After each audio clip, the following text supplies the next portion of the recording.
Hey guys, welcome back to our YouTube channel. कैसे हैं friends? उम्मीद करता हूँ सब लोग बढ़िया होंगे और आपकी तैयारी भी बढ़िया चल रही होगी। आइए आज की इम्पोर्टेंट क्लास को करते हैं स्टार्ट। उससे पहले आपसे एक रिक्वेस्ट है, अगर आप चैनल पर पहली बार आए हैं तो प्लीज़ चैनल को सब्सक्राइब कर लीजिएगा और वीडियो को ज़्यादा से ज़्यादा शेयर करिएगा। आइए क्लास को करते हैं स्टार्ट। आज का पहला क्वेश्चन है, कागज पर जल रंग चित्र रासलीला के कलाकार हैं। Option A Raja Ravi Varma, option B Jitendra Nath Majumdar, option C Nandlal Basu and last option D Ram Kumar. बात करते हैं कागज पर जल रंग चित्र रासलीला के कलाकार कौन है, तो ऑप्शन बी जितेंद्र नाथ मजूमदार। अगर बात करते हैं इनका जन्म कब हुआ था, जितेंद्र नाथ मजूमदार का जन्म, तो इनका जन्म 31 जुलाई 1891 में 31 जुलाई 1891 में इनका जन्म हुआ था। कहाँ हुआ था? मुर्शिदाबाद, पश्चिम बंगाल में। जितेंद्र नाथ मजूमदार का जन्म 31 जुलाई 1891 में मुर्शिदाबाद, पश्चिम बंगाल में हुआ था। इनकी कला शिक्षा कलकत्ता कला विद्यालय से हुई थी। तो इनके गुरु कौन थे? अवनी बाबू, अविंद्रनाथ टैगोर इनके कला गुरु थे। अगर बात करते हैं, यह बंगाल शैली के एक प्रमुख कलाकार के रूप में जाने जाते हैं जितेंद्र नाथ मजूमदार। इनको कला जगत में संत कलाकार या भाव का सम्राट कहा जाता है। संत कलाकार या भाव का सम्राट कहा जाता है। अगर बात करते हैं इनसे रिलेटेड एक फैक्ट और इम्पोर्टेंट है कि 1 सितंबर 1942, कब? 1 सितंबर 1942 को इन्होंने अमरनाथ झा के सहयोग से इलाहाबाद विश्वविद्यालय में कला विभाग की स्थापना की थी। कब? 1 सितंबर 1942 को। किसके सहयोग से? अमरनाथ झा के सहयोग से इलाहाबाद विश्वविद्यालय में कला विभाग की स्थापना की थी। यह एक इम्पॉर्टेंट क्वेश्चन पूछता है एग्जाम में। तो कागज पर जल रंग चित्र रासलीला के कलाकार कौन है, तो जितेंद्र नाथ मजूमदार है। तो इसका राइट आंसर क्या हो जाएगा? Option B. नेक्स्ट क्वेश्चन है, वह कौन सी गुफा है जिसमें एक भी भित्ति चित्र प्राप्त नहीं है? ऑप्शन ए एलिफेंटा गुफा, ऑप्शन बी अजंता गुफा, ऑप्शन सी बादामी गुफा and last option D Ellora गुफा। तो वह कौन सी गुफा है जिसमें एक भी भित्ति चित्र नहीं प्राप्त है? तो वह कौन सी गुफा है? एलिफेंटा गुफा। तो इसका राइट आंसर क्या हो जाएगा? ऑप्शन ए एलिफेंटा गुफा। अगर एलिफेंटा गुफा की बात करते हैं, यह कहाँ स्थित है, तो यह महाराष्ट्र में स्थित है। कहाँ स्थित है एलिफेंटा गुफा? महाराष्ट्र के मुंबई जिले में। एलिफेंटा गुफा कहाँ स्थित है? महाराष्ट्र के मुंबई में। अगर इसका प्राचीन नाम पूछेगा, एलिफेंटा का प्राचीन नाम क्या है, तो एलिफेंटा का प्राचीन नाम धारापुरी है। एलिफेंटा का प्राचीन नाम क्या है?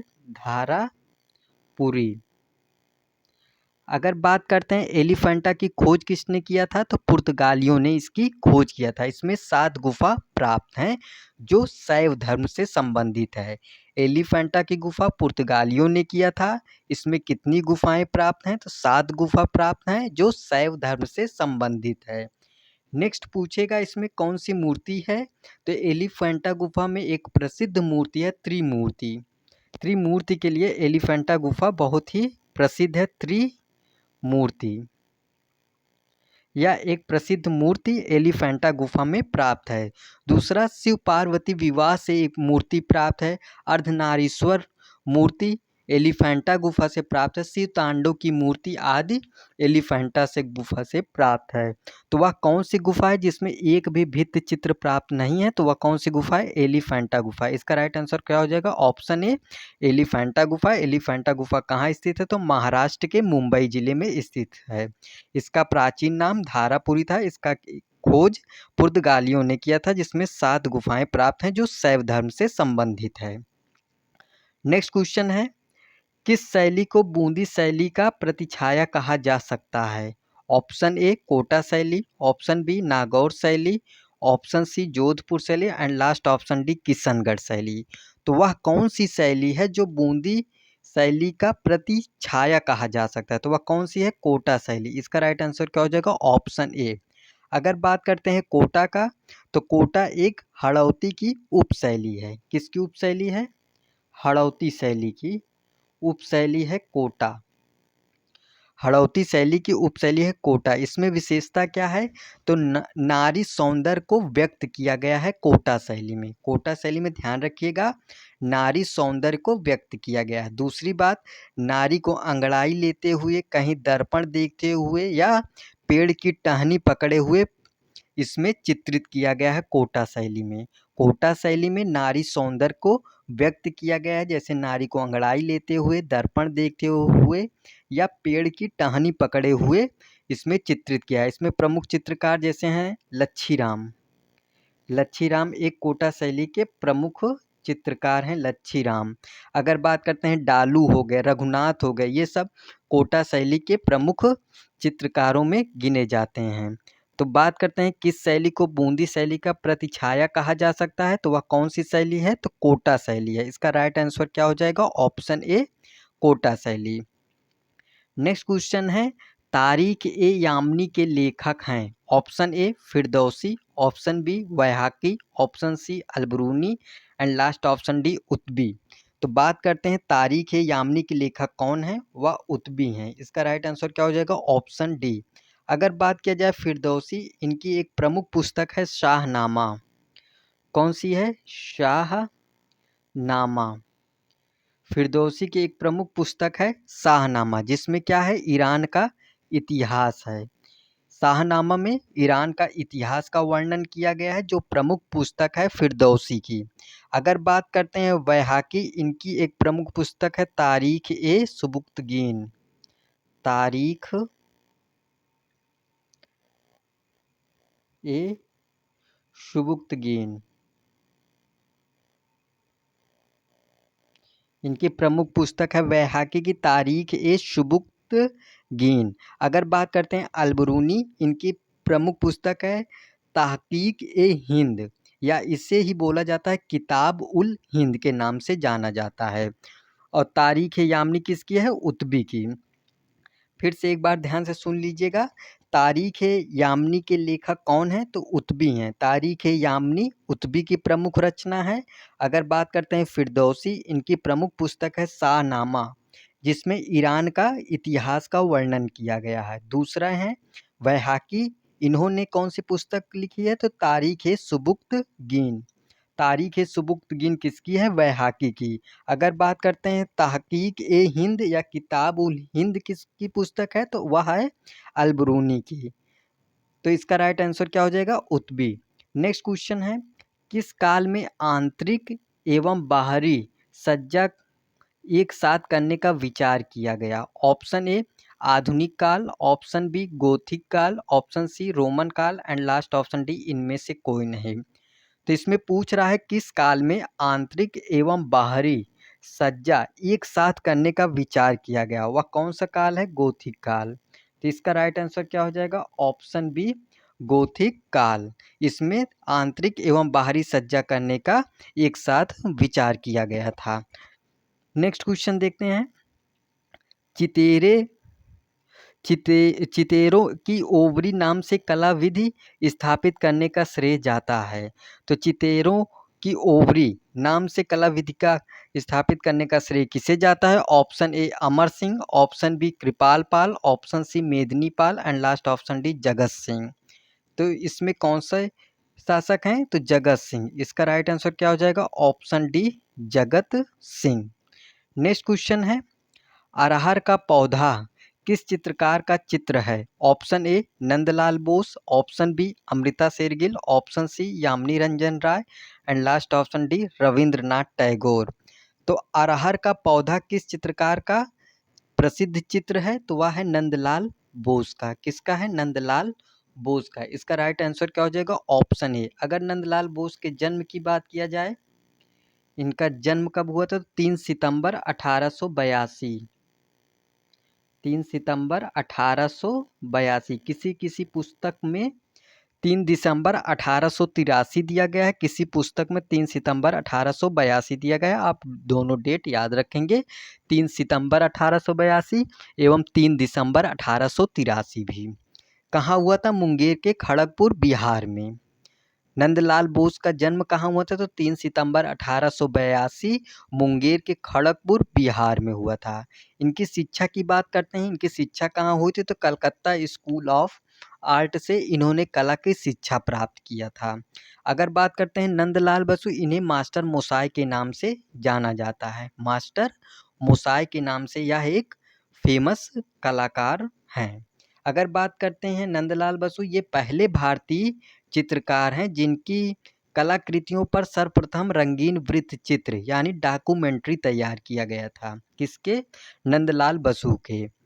बात करते हैं नंदलाल बसु पहले भारतीय चित्रकार हैं जिनकी कलाकृतियों पर सर्वप्रथम रंगीन वृत्त चित्र यानी डॉक्यूमेंट्री तैयार किया गया था नंदलाल बसु के कलाकार पर। अगर बात किया जाए अरहर का पौधा किस चित्रकार का चित्र है? तो यह किसका है? नंदलाल बोस का। तो इसमें राइट आंसर क्या हो जाएगा? ऑप्शन ए।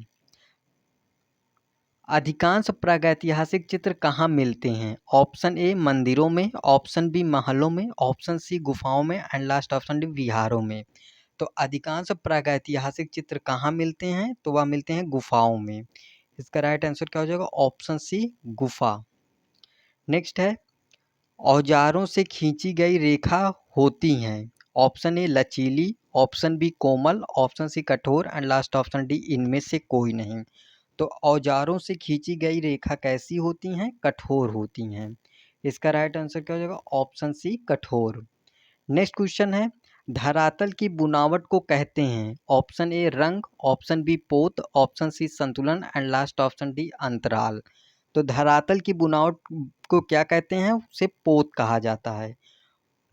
पोत देखा जाए तो सृजन की दृष्टि ये 3 प्रकार का होता है। कितने प्रकार का? 3 प्रकार का। अगर बात करते हैं पहला पोत कौन सा होता है? तो प्राकृतिक। पहला पोत कौन सा होता है? प्राकृतिक पोत। अब बात करते हैं दूसरा पोत कौन सा होता है? अनुकृति। पहला होता है प्राकृतिक, दूसरा कौन सा होता है? अनुकृति। तीसरे की बात करते हैं तो सृजित पोत। पोत 3 प्रकार का होता है, प्राकृतिक पोत, अनुकृतिक पोत और सृजित पोत। तो धरातल की बुनावट को क्या कहते हैं? तो पोत कहा जाता है। नेक्स्ट है बर्तन पर बना मछुआरा का चित्र कहाँ से प्राप्त है? Option A Harappa, option B Mohenjodaro, option C Lothal and last option D Kalibanga. तो बात करते हैं बर्तन पर बना मछुआरा चित्र कहाँ पर प्राप्त है? तो हड़प्पा पर प्राप्त है।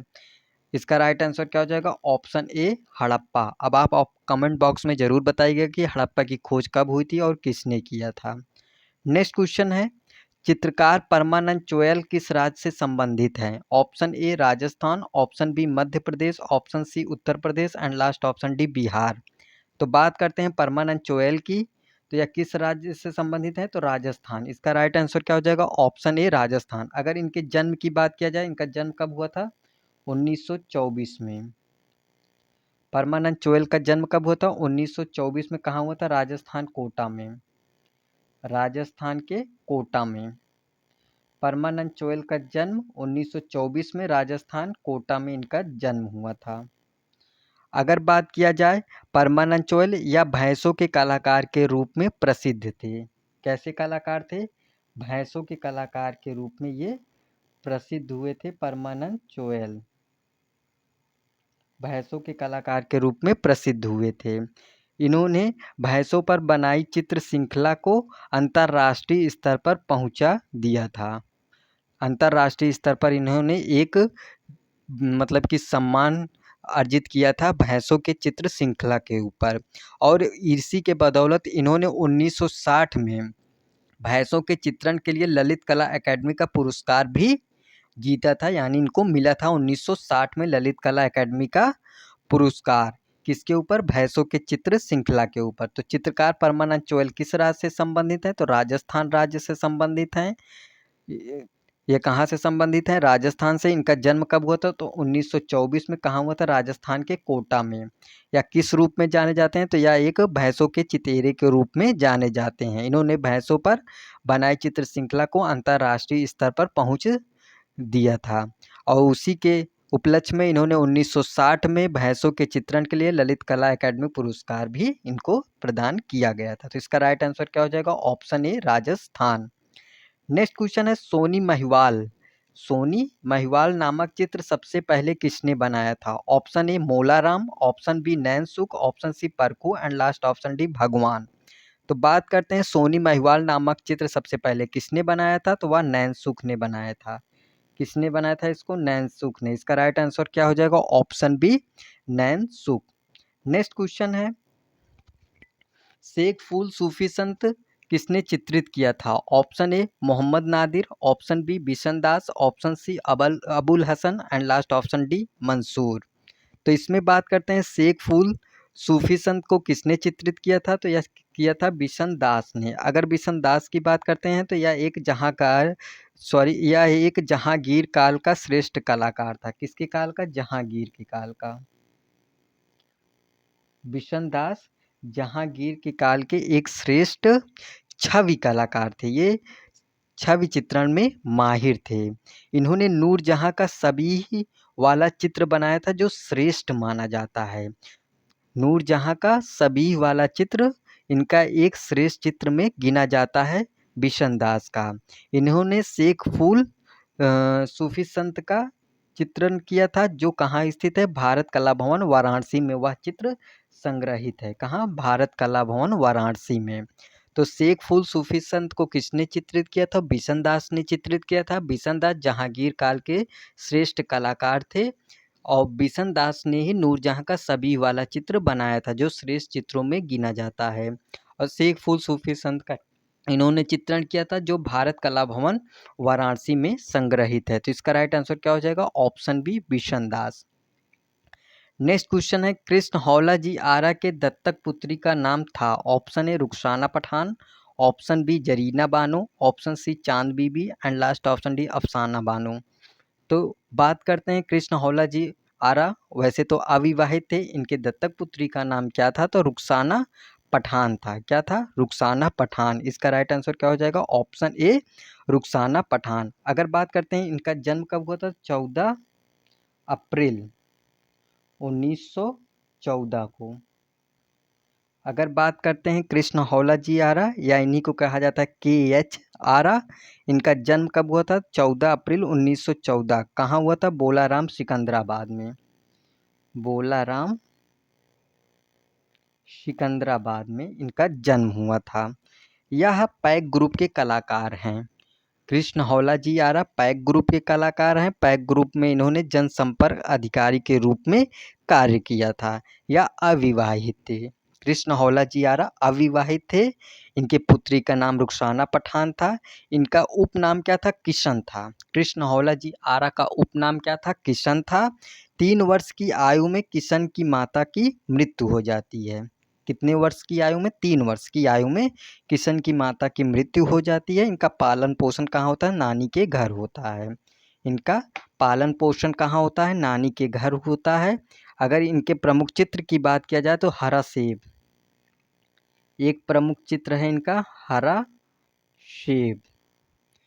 टोकरे में रखे पात्र, टोकरे में रखे पात्र इनका प्रसिद्ध चित्र है।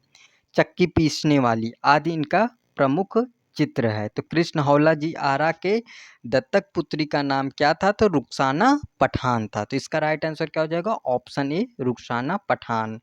नेक्स्ट क्वेश्चन है मोहनजोदड़ो के मार्ग की चौड़ाई कितनी थी? Option A 9.8 metre, option B 9.3 metre, option C 9.2 metre and last option D 9.15 metre. तो बात करते हैं मोहनजोदड़ो के मुख्य मार्ग की चौड़ाई कितनी थी? तो वह थी 9.15 मीटर। इसका राइट आंसर क्या हो जाएगा? Option D. आपका 2 क्वेश्चन था होमवर्क। एक मोहनजोदड़ो की खोज कब हुई थी और किसने की थी, और एक था हड़प्पा की खोज कब हुई थी और किसने की थी। ये आप कमेंट बॉक्स में आंसर जरूर बताइएगा। नेक्स्ट क्वेश्चन है कोरोना वायरस पर सबसे पहले चित्र श्रृंखला तैयार की किसने किया था?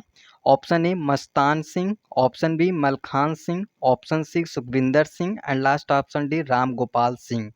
तो कोरोना वायरस पर सबसे पहले चित्र श्रृंखला किसने तैयार की थी? तो वह कौन थे? मस्तान सिंह।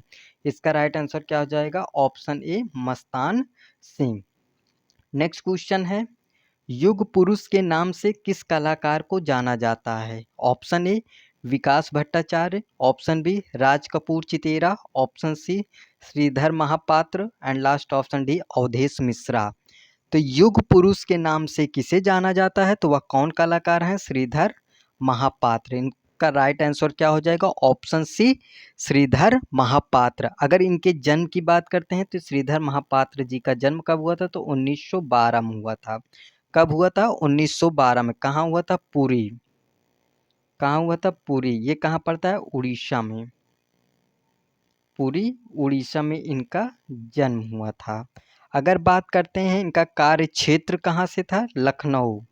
इनका कार्य क्षेत्र कहाँ है? लखनऊ इनका कार्य क्षेत्र है। इनकी मुख्यता किस किस विषय में थी? तो ये मूर्तिकार के रूप में भी जाने जाते हैं, चित्रकार के रूप में भी जाने जाते हैं एवं कला शिक्षक के रूप में भी जाने जाते हैं। इनकी शैली क्या थी? यथार्थवाद इनकी प्रमुख शैली थी। इनकी एक प्रमुख मूर्ति है जो एग्जाम में हमेशा पूछता है या क्वेश्चन, पार्वती का मृत शरीर ले जाते शिव। यह इनका एक प्रमुख चित्र है, सॉरी मूर्ति है। पार्वती का मृत शरीर ले जाते शिव। यह कहाँ स्थित है? राज्य ललित कला एकेडमी में, लखनऊ में यह सुरक्षित है। युग पुरुष के नाम से किसे जाना जाता है? तो वह श्रीधर महापात्र जी हैं। अगर इनके जन्म की बात किया जाए तो इनका जन्म 1912 में हुआ था। कहाँ हुआ था? पुरी उड़ीसा में। अगर बात किया जाए इनका कार्य क्षेत्र, लखनऊ में इनका कार्य क्षेत्र था। इनका मुख्यतः किस रूप में प्रसिद्ध हुए थे? तो यह मूर्तिकार, चित्रकार एवं कला शिक्षक के रूप में प्रसिद्ध हुए थे। इनकी शैली क्या थी? यथार्थवाद इनकी प्रमुख शैली थी। इनकी एक प्रमुख मूर्ति है पार्वती का मृत शरीर ले जाते शिव, जो राज्य ललित कला एकेडमी लखनऊ में सुरक्षित है। उम्मीद करता हूँ इतनी बात आपको समझ में जरूर आई होगी।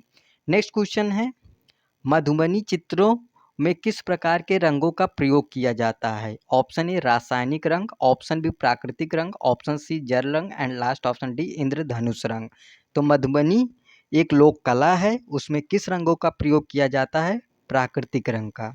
प्राकृतिक रंग में जैसे देखा जाए हल्दी हो गया, केले के पत्ते हो गए, लाल रंग के लिए पीपल की छाल आदि का प्रयोग किया जाता है। कैसे रंग? हल्दी हो गए, केले के पत्ते हो गए और दूसरी चीज़ लाल रंग के लिए इसमें पीपल की छाल आदि का प्रयोग किया जाता है। मधुबनी यह जो है एक लोक कला है जो बिहार राज्य से संबंधित है। कहाँ से? मधुबनी बिहार राज्य से संबंधित है। कहाँ से यह संबंधित है? बिहार राज्य से। यह क्या है? एक लोक कला है। यह किस पर चित्रित की जाती है? तो यह भूमि पर इसका चित्रण किया जाता है, यानी भूमि पर यह बनाई जाती है। मधुबनी मधुबनी यह भूमि पर बनाई जाती है, जो बिहार की एक लोक कला है। इसमें प्राकृतिक रंगों का प्रयोग किया जाता है। तो इसका राइट आंसर क्या हो जाएगा? Option B. आज का लास्ट क्वेश्चन है, गोथिक कला मुख्यतः है। ऑप्शन ए स्थापत्य कला, ऑप्शन बी मूर्ति कला, ऑप्शन सी युद्ध कला एंड लास्ट ऑप्शन डी चित्रकला। तो बात करते हैं गोथिक कला मुख्यतः है तो क्या है? स्थापत्य कला है। इसका आरंभ कहाँ से हुआ था? तो फ्रांस से इसका आरंभ हुआ था। कहाँ से? फ्रांस से। गोथिक कला मुख्यतः स्थापत्य कला है जो फ्रांस से आरंभ हुआ था। तो आज का ये था इम्पोर्टेंट क्वेश्चन। आपका स्कोर कितना हुआ वो आप कमेंट बॉक्स में ज़रूर बताइएगा। अगर आपका किसी भी क्वेश्चन में डाउट क्वेरी वगैरह होता है तो आप कमेंट बॉक्स में उसको भी पूछिएगा, हम उसका आंसर ज़रूर बताएंगे। और उम्मीद करता हूँ क्लास सबको समझ में आई होगी। और अगर चैनल पर पहली बार आए हैं तो प्लीज़ चैनल को सब्सक्राइब कर दीजिएगा और वीडियो को ज़्यादा से ज़्यादा शेयर करिएगा। चलिए मिलते हैं नेक्स्ट वीडियो में, तब तक के लिए bye, take care, thank you.